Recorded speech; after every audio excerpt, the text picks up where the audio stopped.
Or sometimes we have that type of experience. Then when we get in relationships, we do the same shit. Right. You know what I mean? So it's important that we talk about this as men, just so we can let people know we can get through this stuff and still come out on the other end too. Now, one more question about that. Now, after all of that happened, how did your relationship with your father flourish? Like, was y'all still cool? Was it like I ain't messing with him? How did that end up? Well, I always loved my father, you know, because my mom did not shame him or talk bad about him. All that coming up, she just did it, you know, and I think, and I'm grateful for that. You know, she still allowed us to see our dad, which, you know, he was still there in our lives, but he struggled in areas where he needed to seek help and stuff like that. And, you know, my mom never talked down about my father, and I was still able to keep that love in my heart, even though I couldn't release it to him.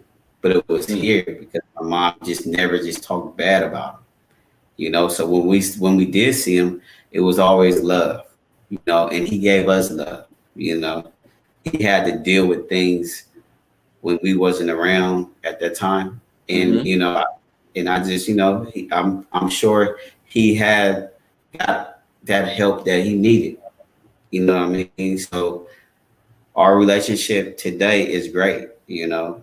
I have forgiven all that mess that we came up through because it's not making me who I am today.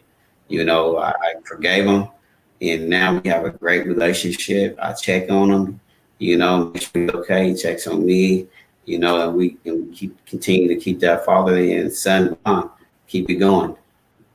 Good. And so look, it's something you said to me that was so important. Oh my God, it was so important. Black women, understand, Black parents, I'm not just gonna put this on women.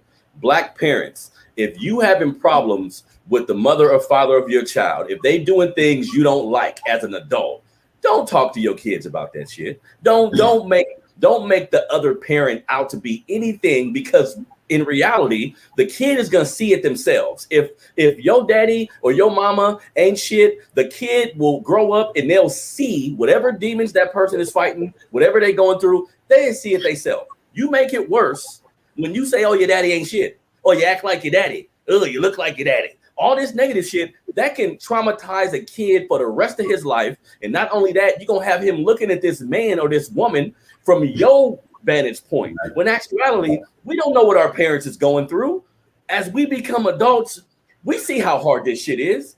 We are sometimes our parents dealing with trauma from their childhood. They dealing with substance abuse. They dealing with abuse they had to see in their childhood.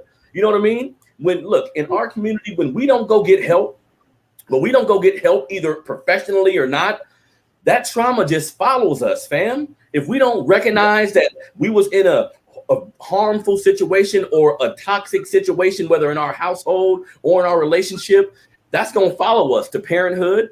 That's going to follow us to our future relationships. You know what I mean? Right. So it's important. I salute your mom.